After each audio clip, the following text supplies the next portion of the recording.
और अगर जीएसटी की बात करें तो सरकार जीएसटी विधेयक पर आम सहमति बनाने में जुटी हुई है। इसी कड़ी में वित्त मंत्री ने कांग्रेस नेता गुलाम नबी आजाद और आनंद शर्मा के साथ संशोधन के बाद जीएसटी के प्रारूप को लेकर सहमति बनाने के लिए बैठक की। कांग्रेस ने पॉजिटिव यानी कि सकारात्मक नतीजे की उम्मीद जताई है।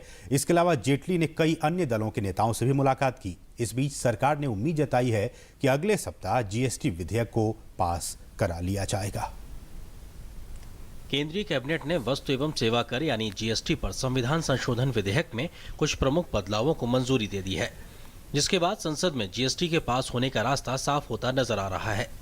राज्यों के वित्त मंत्रियों के अधिकार प्राप्त समिति में कई विवादित मुद्दों पर बनी आम सहमति के बाद मोदी सरकार और ज्यादा सक्रिय हो गई है और आपसी सहमति से सुलझे मुद्दों पर प्रक्रिया के तहत बढ़ना शुरू कर दिया है।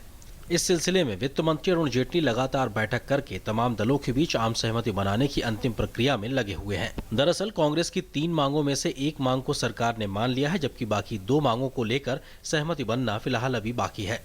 इस कड़ी में वित्त मंत्री ने कांग्रेस नेता गुलाम नबी आजाद और आनंद शर्मा के साथ गुरुवार को संशोधन के बाद जीएसटी के प्रारूप को लेकर सहमति बनाने के लिए बैठक भी की, लेकिन कोई ठोस नतीजा फिलहाल नहीं निकल पाया है।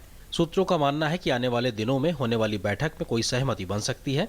इससे पहले वित्त मंत्री ने गुरुवार को ही सपा, बीजेडी, टीएमसी और लेफ्ट समेत कुछ दलों के नेताओं से मुलाकात की। बुधवार को भी अरुण जेटली ने तृणमूल कांग्रेस की प्रमुख और पश्चिम बंगाल की मुख्यमंत्री ममता बनर्जी और एनसीपी के नेता प्रफुल्ल पटेल से इस मुद्दे पर चर्चा की।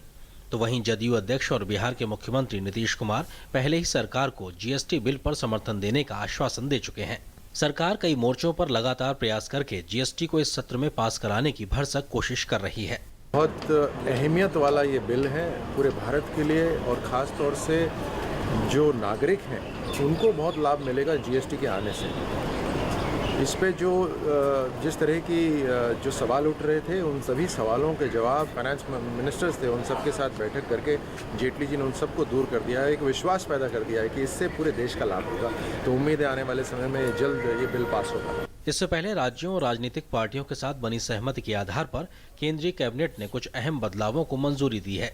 राज्यों को 1% अतिरिक्त विनिर्माण कर लगाने संबंधी प्रावधान हटा लिया गया है। जीएसटी लागू होने के पहले 5 साल के दौरान राज्यों को राजस्व नुकसान की भरपाई की गारंटी दी जाएगी।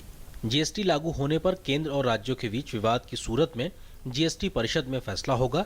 इस परिषद में केंद्र और राज्य दोनों के नुमाइंदे शामिल होंगे। संसद का वर्तमान सत्र 12 अगस्त को खत्म हो रहा है। कैबिनेट की मंजूरी के बाद मुमकिन है कि सरकार अगले हफ्ते विधेयक को राज्यसभा में पेश करे। प्रधानमंत्री नरेंद्र मोदी भी इस सत्र की शुरुआत में विपक्ष से जीएसटी पास कराने की अपील कर चुके हैं। फिलहाल संकेत यही है कि इस सत्र में बिल को मंजूरी मिल जाएगी। जीएसटी की इस नई व्यवस्था के अमल में आ जाने के बाद देश में एक ही कर प्रणाली लागू होगी।